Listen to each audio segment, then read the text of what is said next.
మనం అంబేద్కర్ గురించి మాట్లాడుతున్నాం.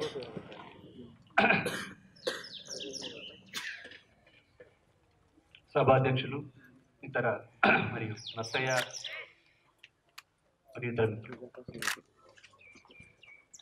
అందరికీ జై భీమ్.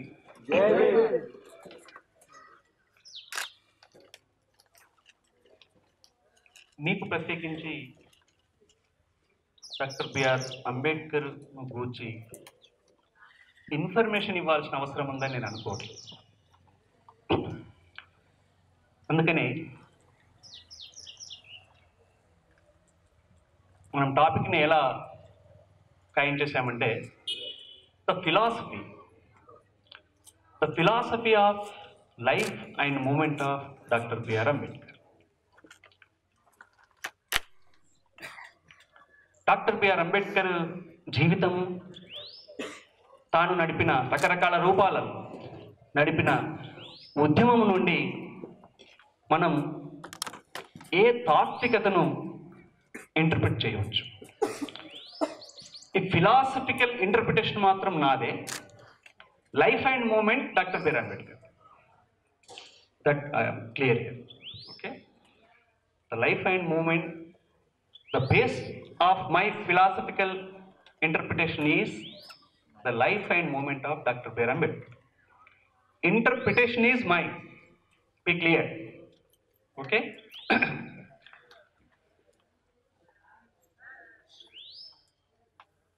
ఈ ఫిలాసఫికల్ ఇంటర్ప్రిటేషన్కి ఆధారాలు ఏంటి? మీరు ఎంతమంది మన షెడ్యూల్ను చూశారు? షెడ్యూల్లో టాపిక్స్ని, స్పీకర్స్ని ఎంతమంది చూశారు? చేతులు ఎత్తండి. Good, I'm happy. Most of you have seen. ఆ షెడ్యూల్ ఎలా ఉంది? యాక్చువల్గా మేము అకాడమిక్ లెవెల్లో ఇంటర్నేషనల్ సెమినార్స్కి, నేషనల్ సెమినార్స్కి అలా షెడ్యూల్ని ప్రకటిస్తాం. ఇలాంటి క్లాసులలో ఎప్పుడు అలాంటి షెడ్యూల్ నేను చూడలేదు. జనరల్గా ఒక స్ట్రిక్ట్ షెడ్యూల్ నేను చూడలేదు. కానీ నేను ఎప్పుడో నిర్ణయించుకున్నాను. నేను నేషనల్ సెమినార్ నిర్వహించాను, నేషనల్ వర్క్షాప్ నిర్వహించాను యాజ్ అకాడమిషియన్గా. అలాంటి ఒక వాతావరణాన్ని, మన థాట్ను స్ప్రెడ్ చేయడానికి కూడా మనం కల్పించాలి. అలాంటి క్వాలిటీ క్లాసులను మనం అందించాలని కృతనిశ్చయంతో ఆ క్వాలిటీని ఎందుకు చెప్తున్నాను ఇదంటే, అక్కడ సమర్పించే పేపర్స్ ఏదో నోటికి వచ్చిన మాట, మైండ్కి వచ్చిన ఆలోచనను పంచుకునే విధంగా ఉండదు. దానికంటూ ముందే సమయం ఇచ్చి దాని మీద ఒక స్టడీ చేసి ఒక పేపర్ ప్రజెంటేషన్ చేయమని అడుగుతాం. ఆ పేపర్ ప్రజెంట్ చేసిన వ్యక్తి కూడా ఆ పేపర్లో ఉన్న దానికి సోర్సెస్ చెప్పాలి. ఆ పేపర్లో తాను రాసిన దానికి సోర్సు, దేని ఆధారంగా చెప్తున్నావో చెప్పాలి. That makes authenticity. You have made some study that shows, that proves. అందుకే ఇక్కడ నేను చెప్తున్న లేదా నేను తీసుకొస్తున్న ఇంటర్ప్రిటేషన్కి ఆధారాలు చెప్తున్నాను మీకు. ఆధారాల్లో మొట్టమొదటగా నేను తీసుకున్న ఆధారం డాక్టర్ బిఆర్ అంబేద్కర్ రచించిన annihilation of caste. Annihilation of caste, కుల నిర్మూలన. కుల నిర్మూలన బుక్ను ఇందులో ఎంతమంది చదివారు? Please raise the hands. Good, not bad, good. నాకు తెలిసి అకాడమిక్ బుక్స్ను కానీ ఇంకే బుక్స్ను కానీ కుల నిర్మూలనతో పాటు ఇంకొక బుక్ను ఎక్సెప్ట్ చేస్తే ఏ బుక్ను కానీ రెండుసార్లు చదవలేదు.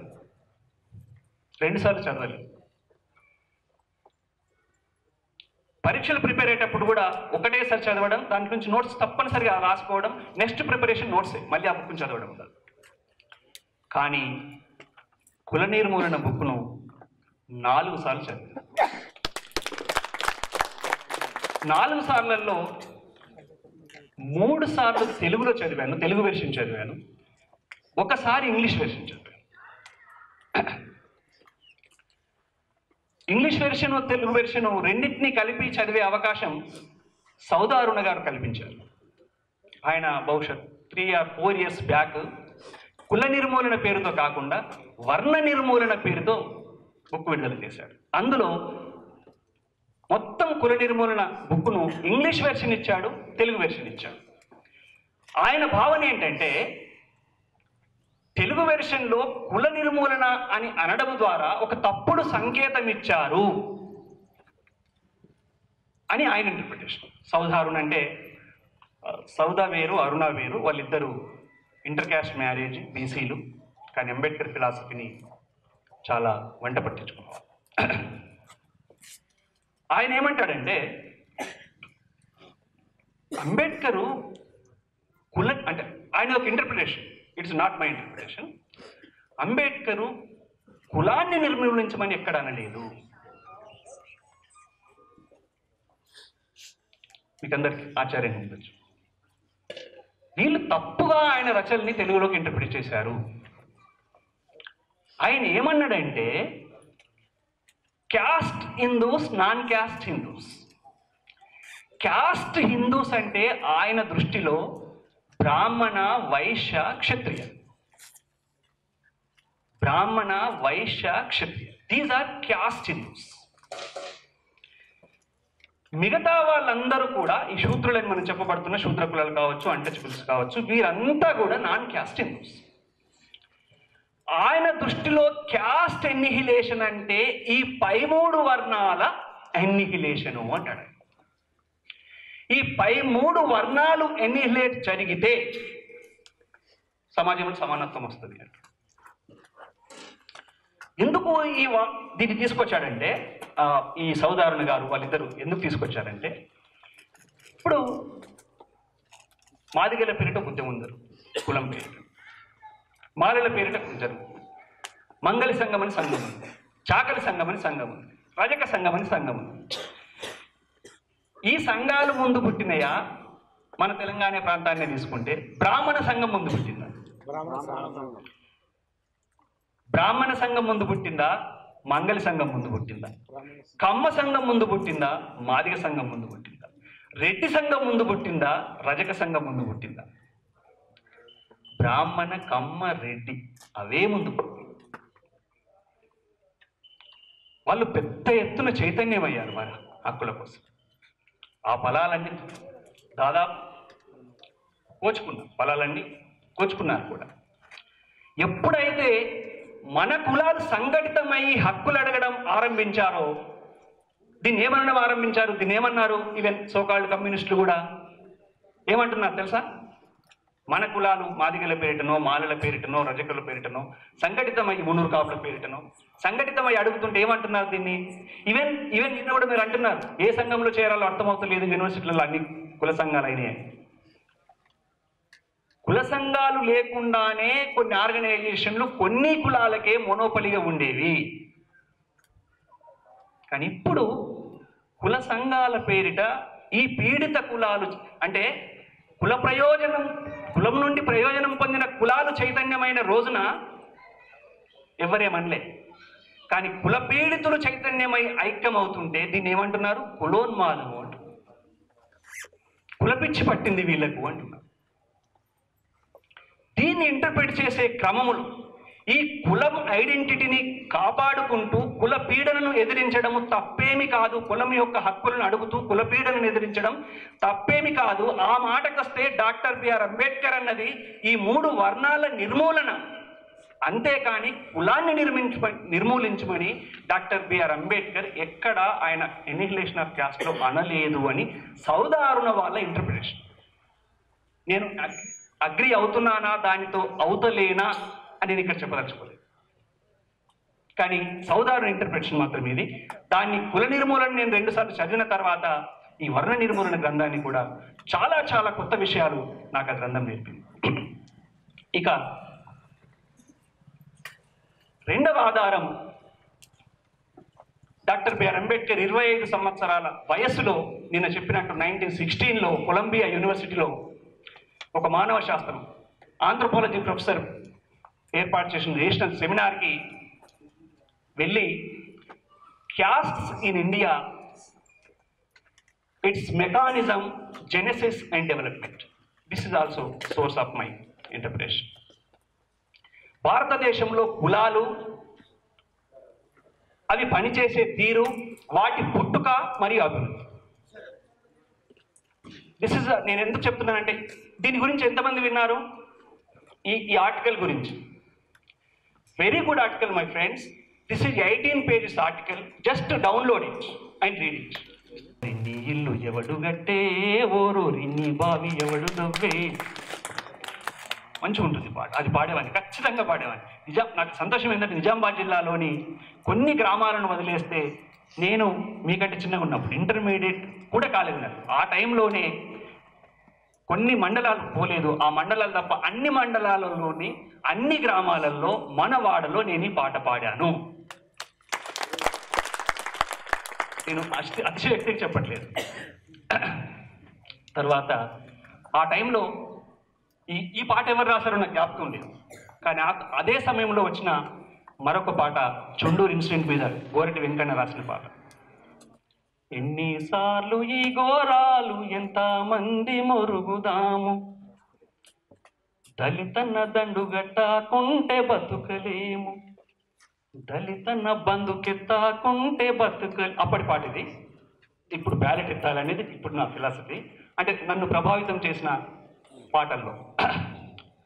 అంతేకాదు, అదే గోరటి వెంకన్న రాసిన పాంచల్లని బంధామేసి శూద్రులని ముద్ర వేసి, మన తాత తండ్రుల నుండి మన బతుకులు మంట గలిపి, పైకొచ్చిన పెద్దరికం ఇది పడగెత్తి పుసగొడుతున్నది, అగ్రకుల విషం గక్కుతున్నది, అందుకో రగుతు పందుకో ఈ దొంగల తరిమేటందుకై. చాలా మంచి పాట, చాలా ఫిలాసఫీ. ఆ తర్వాత బహుజన ఉద్యమం వచ్చింది. మిత్రులు ఇప్పుడు జైభీం పార్టీలో ఉన్నారు, నీరెడ్డి లక్ష్మణ్ అని. ఆ నీరెడ్డి లక్ష్మణ్ను మోహిత్ సిద్దిక్ అనే వ్యక్తి పరిచయం చేస్తే, ఆయన మా ఇంటికి వచ్చి మొత్తం బహుజన ఉద్యమాన్ని 1 గంట సేపు నా ఇంట్లో, ఇన్ ద సెన్స్ రూమ్, నిజామాబాద్లో రూమ్లో వివరించారు. ఆయన వివరణ అయిన తర్వాత నేను బహుజన ఉద్యమాన్ని నిజంగా ఆకర్షితులయ్యాను. కానీ ఆ ఆకర్షణ కావడంలో మళ్ళీ పాట ప్రధాన పాత్ర వహించింది. ఎవరి పాటలు అప్పుడు అంటే మాస్టర్జీ రాసిన దళిత గీతం. మాస్టర్జీ తెలుసు, చాలా మంచి పాటలు. అవును, అందుకో దండాలు బాబా అంబేద్కర్, అంబరాన ఉన్నట్టి చుక్కలు గురువ. విన్నారా పాటను? చాలా మంచి. అందుకో దండాలు బాబా అంబేద్కర, అంబరాన ఉన్నట్టి చుక్కలు గురువంగో, ముందుగా నిన్ను దలచి పాటలు పాడేదము, చీకటి మా బతుకుల్లో సూర్యుడు పొడువంగో, నీ తల్లి భీంబాయి, నీ తండ్రి రామోజీ, నీ ఊరు అంబవాడ, ఏప్రిల్ 14 పుట్టిన దినమంట. వాళ్ళు దళిత అన్నారు. ఈ భరత జాతికి అంతటికి పండుగ రోజంటో. దళితులకే పండుగ రోజని చెప్పే ప్రయత్నం చేస్తారు మిత్రులారా. కాదు, డాక్టర్ బిఆర్ అంబేద్కరే పుట్టి ఉండకపోతే, డాక్టర్ బిఆర్ అంబేద్కరే నాన్ బ్లడ్ రెవల్యూషన్ తెచ్చి ఉండకపోతే ఈ దేశంలో ఎన్ని రోజులు అణిగిమని ఉండేవాళ్ళమా? ఎప్పుడో ఒక్కసారి తిరగబడి మన అణిచివేత కారణమైన ఈ అగ్ర కులాలను ఫ్రెంచ్ రెవల్యూషన్ కాలంలో ఒక మిషన్ ప్రయోగిస్తారు. ఫ్రెంచ్ రెవల్యూషన్ వ్యతిరేకులను కట్ట కట్ట కట్ట కట్ట కట్ట కట్ట నరకడానికి. అది జరిగేది దేశం. అందుకు ఎవరు కృతజ్ఞులే ఉండాలి? అంబేద్కర్కు ఎవరు ఉండాలి? అగ్ర కులాలు. సచ్చేవాళ్ళు. మిమ్మల్ని కాపాడాడు డాక్టర్ బిఆర్ అంబేద్కర్. నాయన మంచి మాటతో హక్కులు ఇచ్చేయండి, మీరు బతుకుతారు అని చెప్పి అహింసకు గాంధీ అని అంటారండి. No, the symbol of non violence is doctor BR Ambedkar. Constitutional reforms కోరాడు. కాన్స్టిట్యూషనల్ పరిధిలోని విప్లవం తెస్తాను. అట్లా డాక్టర్ బిఆర్ అంబేద్కర్ ఎక్కడ ఆగాను? పాట దగ్గరనే ఆగాను కదా. ఓకే, అందుకు దండల పాట చాలా బాగుంటుంది, వెళ్ళట్లేదు. అంతేకాదు ముత్తన్న పాడాడు. ముత్తన్నతో పాటు ఇంకో మిత్రుడు ఉండేవాడు, మేమందరం టీమ్గా పాడేవాళ్ళం. ఏం పాట అది? మనకు లక్ష్యాన్ని చూపించే పాట. కాలికి గజ్జెలు డప్పులు చంకన, ఏడికే ఎల్లన్నో ఏడికే మల్లన్న, ఢిల్లీ కోట మీద డప్పులు మోగాలి, పోదాం బహుజన పోరు చేద్దాం బహుజన. చాలా మంచి పాట. నేను చెప్పదలుచుకుంది ఏంటంటే, ఈ పాటల్లో తాత్వికత ఉంది. ఈ పాటలు నిజంగానే నన్ను అంబేద్కర్ను చదివేలాగా, పూలేని చదివేలాగా, ఈ వ్యవస్థను చదివేలాగా, ఈ వ్యవస్థను అర్థం చేసుకోవడంలో నేను చాలా రోజుల తర్వాత ఈ బుక్స్ చదివాను, కానీ ముందు పాటల ద్వారానే తాత్వికత నేర్చుకున్నాను. అట్లా పాటలు కూడా సోర్స్గా ఉన్నాయి. అనేక ప్రసంగాలు, అనేక మాటలు ఇతర బుక్లలో వారి కొటేషన్స్ కూడా నాకు సోర్సెస్గా ఉన్నాయి. ఇక నేను ఎక్కువ సమయం తీసుకోకుండా డాక్టర్ బిఆర్ అంబేద్కర్ యొక్క ఫిలాసఫీ, లైఫ్ అండ్ మూమెంట్ నుంచి ఇంటర్ప్రిటేషన్ చేయాల్సిన ఫిలాసఫీ వెళ్ళిపోతాను. Philosophy of the life and movement of doctor BR Ambedkar. నా అబ్జర్వేషన్ ప్రకారం, నేను అర్థం చేసుకున్న దాని ప్రకారం, doctor BR Ambedkar wanted a society. Dr. B.R. Ambedkar wanted a society in which the human dignity is respected. The human dignity is respected and human equality is given and humanity is prevailed. ఏ సమాజములోనైతే మనిషికి గౌరవప్రదంగా జీవించే అవకాశం ఉంటుందో, ఏ సమాజంలోనైతే మనుషులందరూ సమానంగా చూడబడతారో,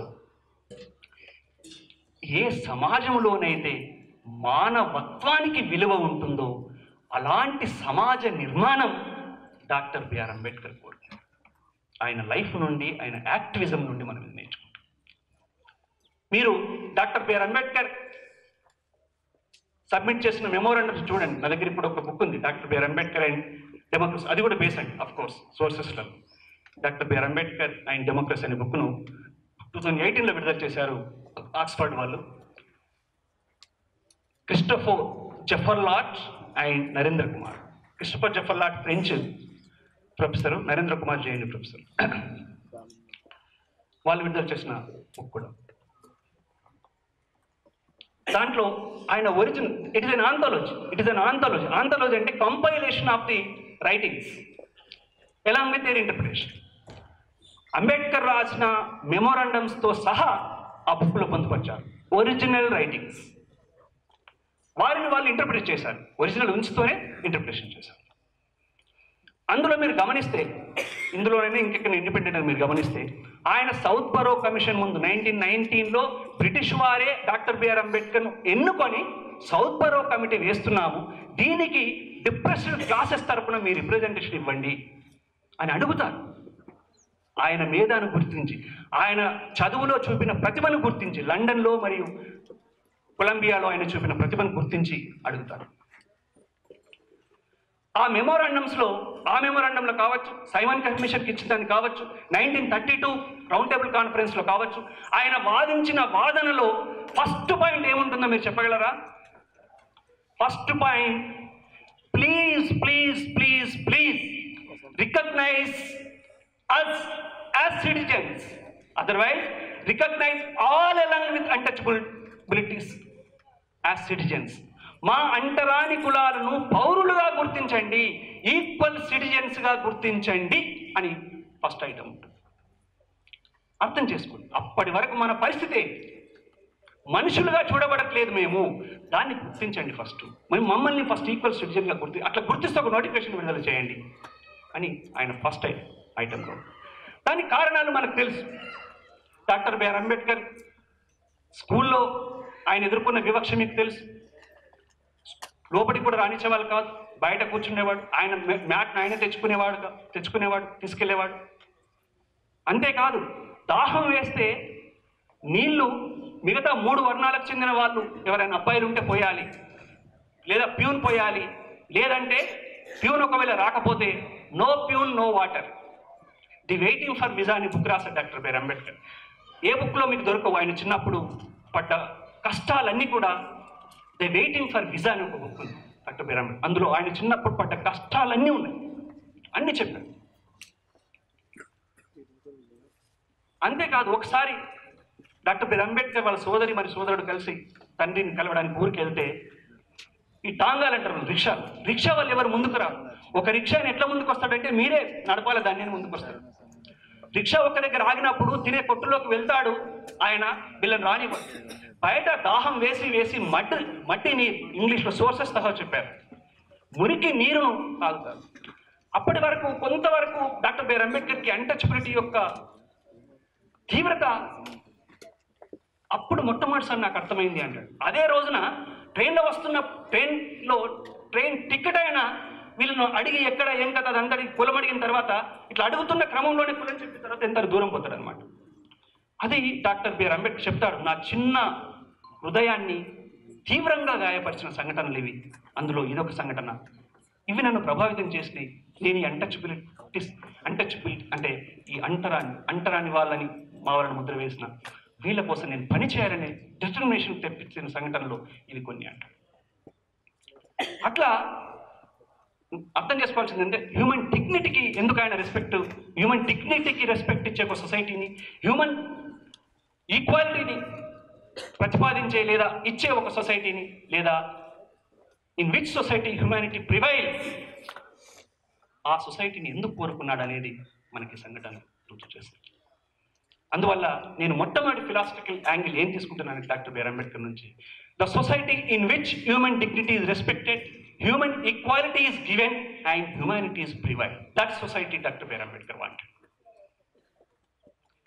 ఇక రెండవది, నేను ఎక్కువ లోతులకు వెళ్ళట్లేదు, రెండవది నేను life and movement doctor B R అంబేద్కర్ది, ఇంటర్ప్రిటేషన్ మాత్రం నాదే, ఏమైనా ఉంటే తర్వాత మాట్లాడుకుందాం. రెండవ అంశం నేను తీసుకునేది, doctor BR Ambedkar wanted one should lead the life with scientific temper. శాస్త్రీయ ధోరణిని కలిగి ఉండి జీవితాన్ని గడపాలి. ఈ శాస్త్రీయ ధోరణికి, సైంటిఫిక్ టెంపర్కి ఆధారం ఏంటి అంటే ఆయన రచనల్ని మనం ఒకవేళ క్రిటికల్ అనాలిసిస్ చేస్తే రాడికల్ ఎంక్వైరిజం ఉండాలి అంటే. Radical enquirism a different from radical enquirism. నిరంతర పరిశోధన మనస్తత్వంతో జీవితాన్ని గడపాలి అంటే, నిరంతర పరిశోధన. రాడికల్ ఎంక్వైరిజానికి ఫాదర్ ఆఫ్ రాడికల్ ఎంక్వైరిజం అంటారు జాన్ డ్యూ, ఆయన గురువు. ఆ జాన్ డ్యూ నుంచి బహుశా స్వీకరించు. నిరంతర పరిశోధన లేకపోతే, ఇంకొక మాటలు చెప్పాలంటే కొందరు ఇంటర్ప్రిటేషన్ ప్రకారం there is no truth as such. There is no truth as such. That everything is search for truth. That is Satya Shodha. Everything is search for truth. The moment you tell it as a truth, there ends the matter. The moment you tell it as a truth, there ends the matter. There is no further inquiry. So there should be a scope to further inquiry. There should be a scope to further inquiry. నిరంతరం పరిశోధన జరుగుతూనే ఉండాలి. ఎందుకు అంటే simple example చెప్తాను. ఒకవేళ టాల్మీ పండితుడు చెప్పిన, ఏం చెప్పాడంటే టాల్మీ పండితుడు జియోసెంట్రిక్ అంటే తెలియదు, అందరు సోషల్ స్టడీస్ స్టూడెంట్స్ ఉన్నారు కదా, సింపులే. భూకేంద్ర సిద్ధాంతాన్ని చెప్పాడు, భూమి చుట్టూ సూర్యుడు తిరుగును అని చెప్పాడు. అది ఒకవేళ మనం సత్యం అనుకుని ఉంటే, లేదా మన బాపనాయాలు చెప్తున్న చంద్రుడు, ఈ గ్రహణాలు ఇవన్నీ సత్యం అనుకుని ఉంటే, సత్యం అని అనేసిన తర్వాత మళ్ళీ ఫర్దర్ ఎంక్వైరీ జరుగుతుందా? All thing that is we are treating as a truth is just we known thing. అంటే తెలంగాణ భాషలో చెప్పాలంటే నాకు ఇది ఎరుక, నాకు ఇది తెలుసు అని అనాలి, కానీ ఇదే సత్యము అని అనకూడదు. ఇదే సత్యం అని ఎప్పుడైతే అంటావో there ends the matter and start the fast. So Copernicus చెప్పిన సూర్యకేంద్ర సిద్ధాంతం వచ్చేదా? అంతేకాదు నిన్న నారగోన్ అన్నట్టుగా ఈ రాడికల్ ఎంక్వైరీ దాన్ని పొలిటికల్ యాక్టివిజంలో చూపించాడు డాక్టర్ అంబేద్కర్. 1936లో ఇండిపెండెంట్ లేబర్ పార్టీ పెట్టాడు. మళ్ళీ మారుతున్న పరిస్థితులు చూసి 1942లోనే 41లోనే షెడ్యూల్ కాస్ట్ ఫెడరేషన్ పెట్టాడు. మళ్ళీ తర్వాత బీసీలను అందరినీ కలుపుకోవడం కోసం రిపబ్లికన్ పార్టీ ఆఫ్ ఇండియాకు రూపకల్పన చేశాడు. అఫ్ కోర్స్ అది మిషన్ పూర్తి కాకముందే ఆయన మన నుండి దూరం అయ్యాడు. అట్లా ఆయన ప్రతి లైఫ్లో ఒక డైనమిక్ యాంగిల్ని చూస్తాం. ఒక పరిశోధన స్వభావంతో చేసిన చర్యల్ని చూస్తాం. అందుకని నేనేమంటున్నానంటే సైంటిఫిక్గా చూడడం అంటే సైన్స్ ఏమంటారంటే the proved thing is science అంటారు. కానీ ఇక్కడ సైంటిఫిక్ టెంపర్ అంటే ప్రూవ్డ్ థింగ్ అనే కాకుండా రాడికల్ ఎంక్వైరీ దాన్ని ప్రతి వ్యక్తి కలిగి ఉండాలి. నిరంతర పరిశోధన స్వభావాన్ని కలిగి ఉండి పరిశోధన చేస్తూ జీవితాన్ని గడపాలి. అట్లా ప్రతిదాన్ని ప్రశ్నించాలి. Question it, answer comes. If not now, in future. So అట్లా సైంటిఫిక్ టెంపర్తో ప్రతిదాన్ని పరిశీలిస్తూ జీవితం గడపాలనే ఒక ఫిలాసఫీని నేను doctor BR Ambedkar life and మూమెంట్లో నేను అర్థం చేసుకున్న తీరులో గమనించాను. ఇక మూడవది, డాక్టర్ బిఆర్ అంబేద్కర్ జీవితంలో ప్రధాన భాగాన్ని వెచ్చించిన డెమోక్రసీ. డెమోక్రసీ అంటే ఇక్కడ ఇదే మొన్నటిని చదివాను నేను, మొన్న మెసేజ్ కూడా పెట్టాను పాస్లో, ఎంతమంది చూసారో తెలియదు. కానీ doctor BR Ambedkar and democracy అనే బుక్లో చాలా స్పష్టంగా చెప్పారు. వాళ్ళు ఎగ్జాక్ట్ సెంటెన్స్ ఇప్పుడు నాకు గుర్తులేదు, కానీ దాని యొక్క అర్థం ఏంటంటే democracy doesn't mean, otherwise doesn't constraint to the political governance. రాజకీయ పాలన కోసం లేదా పాలన కోసం మాత్రమే డెమోక్రసీ అనుకుంటే డెమోక్రసీని అవమానపరిచినట్టే. డెమోక్రసీ ఏ స్థాయికి చేరాలంటాడంటే ఆయన, డెమోక్రసీ అంటే ultimate democracy, it should be social democracy also. Social democracy means the society should be in a position so that everybody gets respect, everybody gets is status equal to others. ఇతరులను గౌరవించే ఒక మనస్తత్వాన్ని inculcate చేసుకున్న సమాజమే ప్రజాస్వామిక సమాజము అని చెప్తాను. ప్రజాస్వామ్యం అంటే జస్ట్ ఓట్లు వేస్తాము, అధికారంలోకి వస్తారు, వారు పాలిస్తారు, మెజారిటీ ఎమ్మెల్యేలు ఎంపీలు, అది కాదు.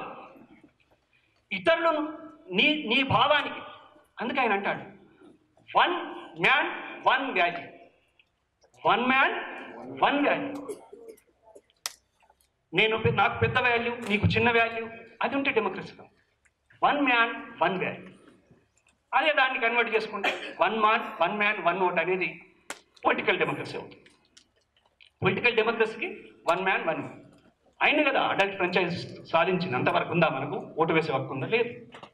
దీనికి ఈ వాల్యూ ఆధారంగానే సాధించింది. పొలిటికల్ డెమోక్రసీ అలా వస్తుంది. దాని ఇక్కడ డెమోక్రసీ అంటే అఫ్ కోర్స్ గవర్నెన్స్ విషయం వచ్చినప్పుడు not only for the people, it must be by the people. ప్రజల కోసం పనిచేసే ప్రభుత్వం కాదు, ప్రజల చేత ఎన్నుకోబడే ప్రభుత్వం ఉండాలి అంటారు. ఇది మామూలుగా మనం అందరం చదువుకుంటాం. కానీ అక్కడే ఆయన ఏమంటాడంటే అప్పుడున్న పరిస్థితిని బట్టి ప్రజలు అంటే ఈ దేశంలో ఎవరు?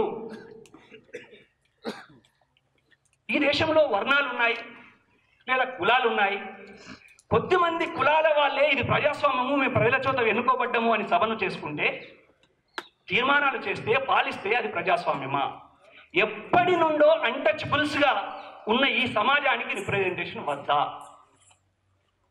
వాళ్ళు చదువుకోలేదు కావచ్చు, వారి దగ్గర ఆస్తులు లేవు కావచ్చు, కానీ మనుషులు they should be given equal representation.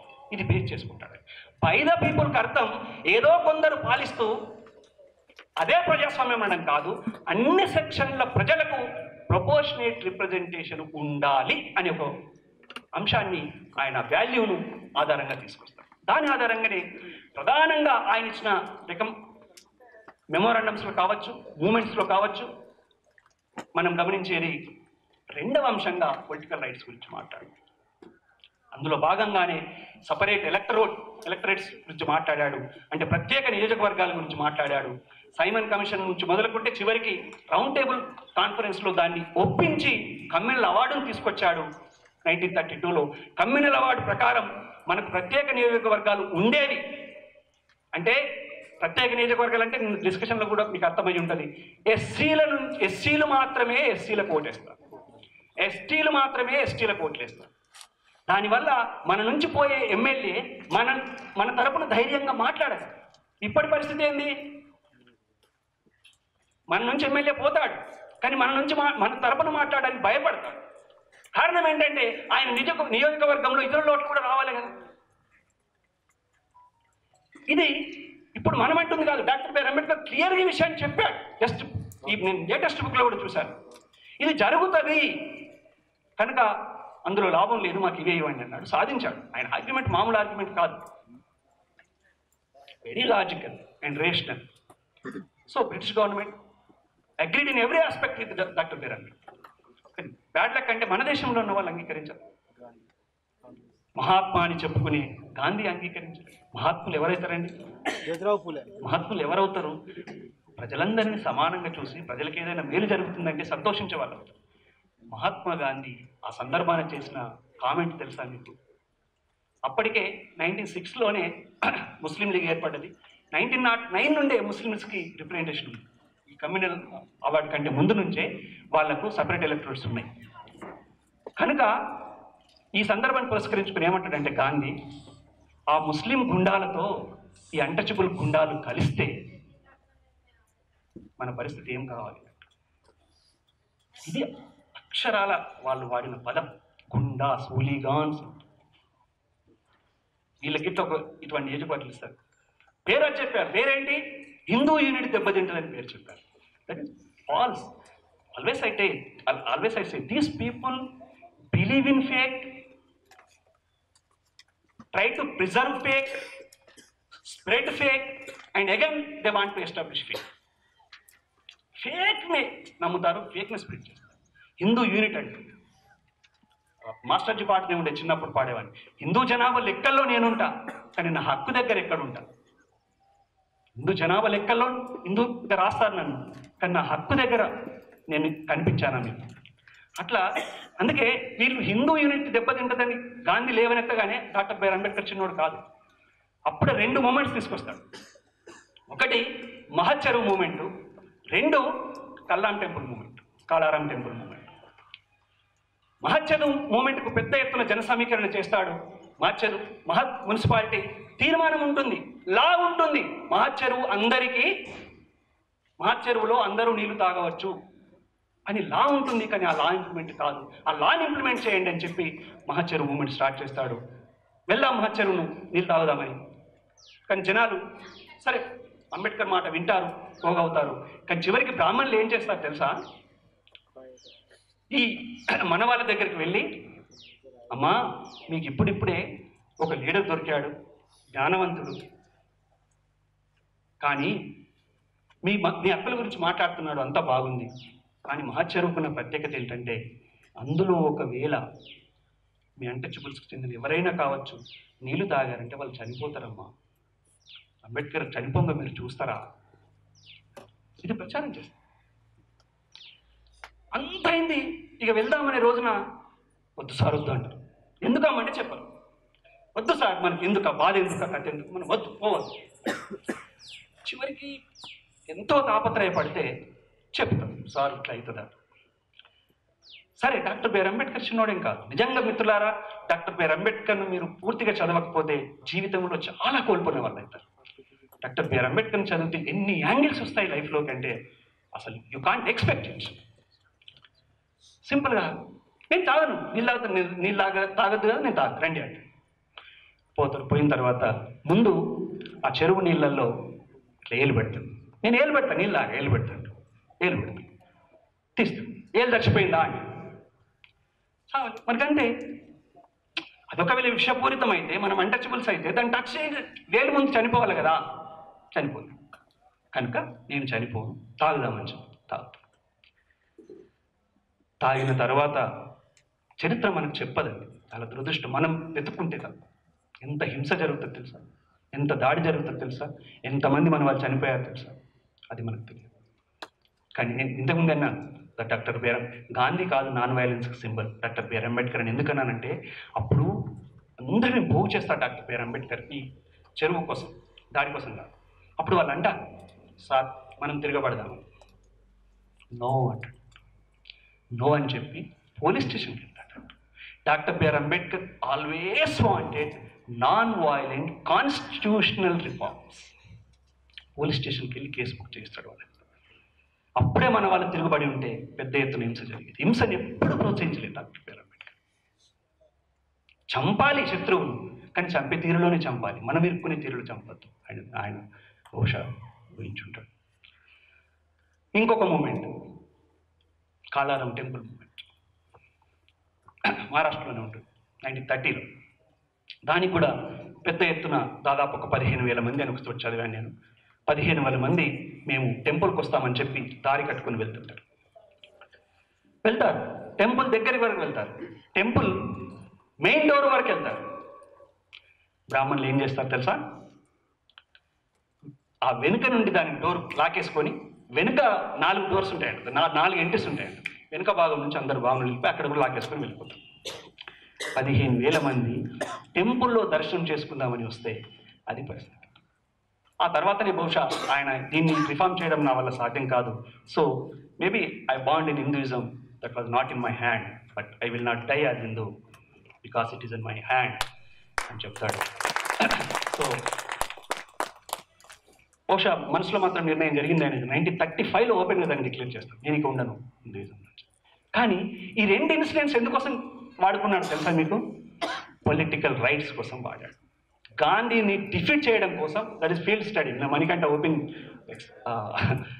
Agri college మన రామయ్యతో, అంబేద్కర్ ఫీల్డ్ చూడండి ఏం జరిగింది, మిమ్మల్ని హిందువులు అన్నారు కదా, హిందువులు అంటే మన టెంపుల్కి రానివ్వాలి కదా, రానివ్వలేదు, నీళ్లు తాగుతామంటే చంపారు.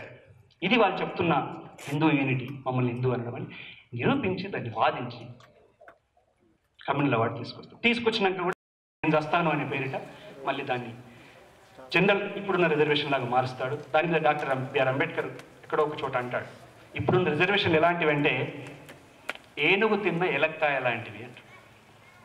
తెలుసా ఏనుగు తిన్న ఎలక్కాయ ఎలా ఉంటుంది తెలుసా, ఎలక్కాయ దాంట్లో లోపటంతా గువ్వం ఉంటుంది, ఏనుగు దాన్ని ఎలా తింటుందంటే మొత్తం గువ్వాన్ని తింటుంది, మళ్ళీ ఎలక్కాయ అలానే ఉంటుంది, మనకు లోపల గువ్వం అంతా ఉన్నది అనిపిస్తుంది. అందుకని ఇప్పుడున్న రిజర్వేషన్లు అలాంటివే, no doubt, Ambedkar comment and it is practical. So ఇక్కడ పొలిటికల్ రైట్స్ కోసం సోషల్ మూమెంట్స్ను అలా తీసుకున్నాడు. అందుకని నేను చెప్పేది ఏంటంటే డెమోక్రసీ, మనం డెమోక్రటిక్గా గవర్న్ కావడమే కాదు, డెమోక్రసీ సోషల్ డెమోక్రసీ కావాలి. And even economic democracy also was addressed by doctor BR Ambedkar. నిన్న మణికంఠ అన్నట్టుగా డాక్టర్ బిఆర్ అంబేద్కర్ ఏ కోణాన్ని టచ్ చేయకుండా వదలలే. మీరు ఎప్పుడు చెప్పారో తెలియదు, కానీ doctor BR Ambedkar wanted all land should be nationalised, all industries should be nationalised. This is Ambedkar's view.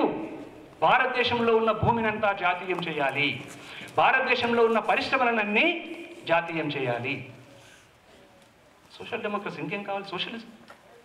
All factors of production if owned by the government, that is socialism. That is socialism. ఈ wanted socialism, no doubt. కానీ ఆయన చేసిన social ఈ political movement వల్ల అది కొంత పక్కకుంది. వాస్తవానికి మణికంఠ నిన్న చెప్పినప్పుడు నేను చాలా సంతోషపడ్డా, వాళ్ళ కరికులంలో ఈ పూలే అంబేద్కర్ల గురించి చొప్పించగలిగారు. నేను ఇంకా ఒక ఎకనామిక్స్ ప్రొఫెసర్గా అంబేద్కర్ ఎకనామిక్స్ను ఇంకా కరికులంలో తేలేకపోయాను. ఇప్పుడు బోర్డ్ ఆఫ్ స్టడీస్ మెంబర్గా ఉన్నాను, నేను ఈ సంవత్సరం అయ్యాను. నెక్స్ట్ మీటింగ్లో Manikanta I will try for it. Osmania university board of studies member నేను. లేదు సార్, డాక్టర్ బిఆర్ అంబేద్కర్ను చదవాల్సిన అవసరం ఉంది ఎకనామిక్ యాంగిల్లో కూడా అని చెప్పి నా ప్రతిపాదన అయితే పెడతాను. ఇప్పుడున్న బోర్డ్ ఆఫ్ స్టడీ చైర్మన్ ఒక నాకు అంటే నా ప్రతిభ పైన నా పైన కొంత నమ్మకం ఉన్న వ్యక్తే కనుక ఒప్పుకుంటాడని ఆశిస్తున్నాను. అట్లా he wanted democratic life in political field, in social field, as well as in economic field also. Democratic principles ఆధారంగా మన జీవితాన్ని గడపాలని కోరు. That is one of the things we have to we should take from Dr. B.R. Ambedkar. And in simple, ఆయన చేసిన moment నుంచి, activism నుంచి, memorandum అన్నిటి నుంచి మనం అర్థం చేసుకోవాల్సింది ఏంటంటే, every section of the people should get equal proportion to their share, equal proportion to their population in every field. ప్రతి రంగములో ప్రతి వర్గం తన జనాభాకు అనుగుణంగా వాటాను పొందే అవకాశమే సోషల్ జస్టిస్. అది పొలిటికల్ ఫీల్డ్ కావచ్చు, సోషల్ ఫీల్డ్ కావచ్చు. సోషల్ అంటే సోషల్ ఫీల్డ్ ఏమో రెస్పెక్ట్, లేదా ఎకనామిక్ ఫీల్డ్ కావచ్చు. మాకు సింపుల్ నినాదం ఇస్తుంటారు, మేమెంతమందిమో మాకంత వాటా, మేమెంతమందిమో మాకంత వాటా. ఆ వాటా దేంట్లో? అన్నిట్లో, అన్ని రంగాలలో. అది social justice. Doctor BR Ambedkar చాలా చాలా విపులంగా తన మెమోరాండమ్స్లో కానీ, రైటింగ్స్లో కానీ, తను చేసిన రిక్వెస్ట్లో కానీ ఆ కోరుకున్న అంశాలను పరిశీలిస్తే ఈ wanted social justice in this country, because social justice what deliberately denied in this country. Okay, social justice మీనే ఒక లెక్చర్ అయ్యే అవకాశం ఉంటుంది. నెక్స్ట్ ఇక ఆఖరి అంశంగా డాక్టర్ బిఆర్ అంబేద్కర్ నుంచి చెప్పదలుచుకున్నది ఏంటంటే, చాలామంది మన వాళ్ళకు కొంత నచ్చని అంశం కూడా, స్పెషల్లీ యవ్వనంలో ఉన్నప్పుడు, నేను కూడా అలాగే యవ్వనం ఇన్ ద సెన్స్ 18 to 35 ఆ స్టేజ్లో ఉన్నప్పుడు కొంత ఉంటాం ఆవేశంగా. అదేంటంటే, డాక్టర్ బిఆర్ అంబేద్కర్ హిందువుగా పుట్టాను అన్నాడు. అంటే అర్థం ఏంటి? నేను హిందూ మతంలో పుట్టాను అన్నాడు. He has recognised the religion, number 1. ఆయన హిందువుగా చావను అన్నాడు. ఓకే, ఆయన ultimately had chosen Buddhism. In the sense what? Man as is a social, he or she is a social animal. They need collective principles to lead the life. అంటే principled లైఫ్ను personally, socially doctor BR Ambedkar కోరుకున్నాడు. ఆ ప్రిన్సిపల్స్కు నువ్వేమన్నా పేరు పెట్టి కాదు, దాన్ని నువ్వు మతం అంటావా, ఇంకేదన్నా అంటావా. నిన్న ప్రొఫెసర్ రామాయణ చెప్తూ, మహమ్మద్ ప్రవక్త, జీసస్ వెస్టర్న్లో అండ్ గల్ఫ్లో చేంజ్ తేవడానికి ప్రయత్నించారు. మన దేశంలో బుద్ధుడు ప్రయత్నించారు. ఒక ప్రిన్సిపల్ లైఫ్ కోసం ప్రయత్నించారు. డాక్టర్ బిఆర్ అంబేద్కర్ ఖచ్చితంగా ప్రిన్సిపల్ లైఫ్ను కోరుకున్నాడు. అయితే ఆ ప్రిన్సిపల్స్ అందరినీ ఈక్వల్గా చూసే విధంగా, మనం ఇంతకుముందు చెప్పిన సూత్రాలకు అవి ఇమడాలి. They should be fit that we have drawn from the Dr. B.R. Ambedkar previous points. ఆ ప్రీవియస్ పాయింట్స్కి ఫిట్గా ఉన్న సూత్రాలకు కట్టుబడి జీవితాన్ని గడపాల్సిన అవసరం కూడా ఉంటుంది అంటే. ఒక సందర్భంలో ఆయన కమ్యూనిస్టుల చేసిన విమర్శను చెప్తూ, అవును మీరు ఎప్పుడు ఆస్తులు సంపాదిస్తారు, ఎలాంటి జీవితం గడుపుతారో తెలుసు, కానీ నా ప్రజలకు నమ్మడం అనేది తప్పనిసరి అవుతుంది. ఆకలితో ఉన్నప్పుడు కనీసం ఎప్పుడో ఒకసారి దేవుడిస్తాడు అనే ఒక ఆశ నా వాళ్ళని బతికిస్తుంది. మీకు అవసరం లేకపోవచ్చు, నాకు నిజంగానే రిలీజన్ అవసరమని అన్న సందర్భం కూడా ఉంది డాక్టర్ గారు. అయితే హిందూయిజం ఒక రిలీజనా అనే విషయంలో చర్చ. ఇతర ఏ అంశాలను తీసుకున్నా, ఒక రిఫార్మ్ గురించి, ఒక సంస్కరణ గురించి, ఒక కమ్యూనల్ లైఫ్ గురించి, సామూహిక జీవనం గురించి చెప్పిన ఏ వ్యక్తులు కానీ, లేదా మతాలను అంటున్న క్రిస్టియానిటీ కానీ, ఇస్లాం కానీ, బుద్ధిజం కానీ, మనుషుల్లో సమానత్వాన్ని పెంపొందించు, శ్రేయాన్ని గురించి మాట్లాడే కానీ, మనుషులను విభజించి ఇగో వీళ్ళు ఇక్కడ ఉండాలి, ఇగో వీళ్ళు ఇక్కడ ఉండాలి, వీళ్ళు ఇక్కడ ఉండాలి, మిగతా వాళ్ళంతా సేవ చేయాలి, లేదా అంటర్షిపుల్గా ఉండాలి, అదే ధర్మం అని చెబితే అది ధర్మం ఇలా అవుతుంది అనేది ఒక పెద్ద ప్రశ్న. ఇక్కడ ఇంకొక నన్ను కూడా మీకు స్పృశించి వదిలేస్తున్నాను. నేను పాస్ గ్రూప్ పెట్టినప్పుడు మనం శాస్త్రీయ ధోరణి అని అంటాం కదా, శాస్త్రీయ ధోరణి అన్నమని కనుక హిందూయిజాన్ని ఏ స్థాయిలో అయితే అటాక్ చేస్తామో అదే స్థాయిలో ఇస్లాంను, ముస్లిమ్స్ను, క్రిస్టియన్స్ను అటాక్ చేయాలి అంటూ చేస్తారు చాలామంది. ఇది మన వాళ్ళు ఓన్గా చేసేది కాదు. ఎలా చేస్తారు చెప్పండి మరి? ఎప్పుడైతే మీరు శాస్త్రీయంగా మాట్లాడుతూ ఈ బ్రాహ్మణికల్ బేస్ ఆర్ హిందూ మైథాలజీని ప్రశ్నిస్తారో అక్కడి నుంచి ఒక ప్రశ్న వస్తుంది. ప్రధానంగా ఇదే ప్రశ్న ఇస్తారు. ఈవెన్ కదిరి కృష్ణన్ కూడా టీవీ స్టూడియోలో కూర్చుంటే వాళ్ళు వేసిన ప్రశ్న ఇది. మీరు మమ్మల్ని అంటున్నారు ముస్లింలు అంటారా, మీరు మమ్మల్ని అంటున్నారు క్రిస్టియన్లు అంటారా, బ్రాహ్మణులు వేసే మొదటి ప్రశ్న ఇది. ఎందుకంటే బ్రాహ్మణిజం దగ్గర తన్ను తాను డిఫెండ్ చేసుకునే సూత్రాలు ఏమి లేవు. వాళ్ళు ఓడిపోతారు. కనుక ఏం చేస్తారు? వాళ్ళని కూడా అనండి, మతాన్ని అనదలిస్తే వాళ్ళని కూడా అనండి. డాక్టర్ కదిరి కృష్ణ సింపుల్గా ఆన్సర్ ఇచ్చేస్తారు. There is no issue in between us, our issue with you, our issue with you. మమ్మల్ని మీరు మనుషులే కాదన్నారు, వాళ్ళు మమ్మల్ని మనుషులు అన్నారు. వాళ్ళు మమ్మల్ని కౌగిలించుకున్నారు. మీరు గుడెద్దు అన్నారు, మీరు రావచ్చు మస్జిద్ అన్నారు. మీరు బడి వద్దన్నారు, మీరు క్రిస్టియన్ మిషనరీ స్థాపించిన స్కూల్కి రావచ్చు అన్నారు. వాళ్ళని మేము ఎట్లా అంటాం మీతో సమానంగా? మా ఇష్యూ అంతా మీతో, వాళ్ళతో మాకు సంబంధం లేదు. వాళ్ళు ఏం చేసుకుంటారా, ఏం పాటిస్తారా, that is non issue to us. అందుకని మీ అందరికి నేను చెప్పే క్రమం ఏంటంటే, బహుజనులు అని మనం ఎప్పుడైతే అంటున్నామో, మీరు ఏదన్నా లిటరరీగా ఆధారం ఉంటే నా దగ్గర తీసుకురండి.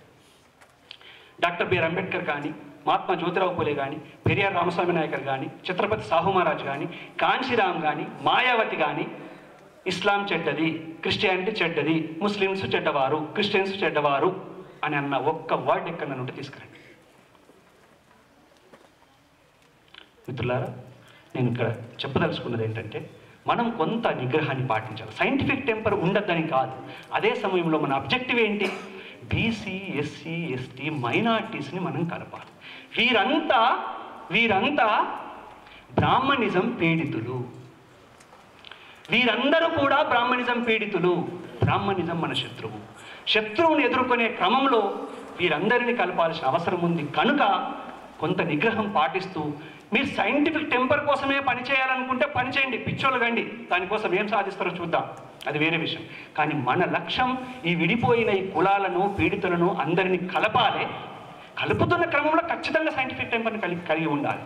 కలుపుతూ అల్టిమేట్గా సోషల్, ఎకనామిక్ అండ్ పొలిటికల్ డెమోక్రసీని సాధించే ప్రయత్నం చేయాలి. ఇంతకుముందు మనం అనుకున్న ఆ human values and otherwise humanity, scientific temper, democracy, వీటన్నిటిని ఎస్టాబ్లిష్ చేసే ప్రయత్నం చేయాలి. అందరికీ విజ్ఞప్తి చేస్తున్నాను, నిగ్రహం పాటిస్తూ ఈ బహుజనులందరినీ కలుపుకునే క్రమంలో మనం, నిన్న నారగుని అన్నారు కదా, నువ్వు ఇట్లరా నువ్వు అట్లా కాకుండా వీరందరినీ కలుపుకునే ప్రయత్నం చేయాలి. నో డౌట్గా వీరందరూ కూడా Brahminism పీడితులే.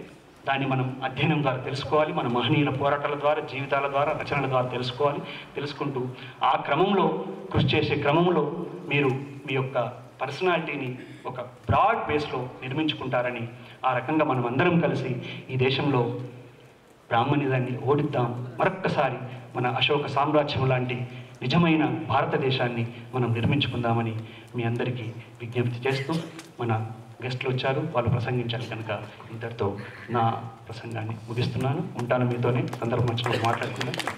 Thank you very much. సమాంతర భారత్ టీవీని సబ్స్క్రైబ్ చేసుకోండి. మరిన్ని అప్డేట్స్ కోసం పక్కనున్న గంట నొక్కండి.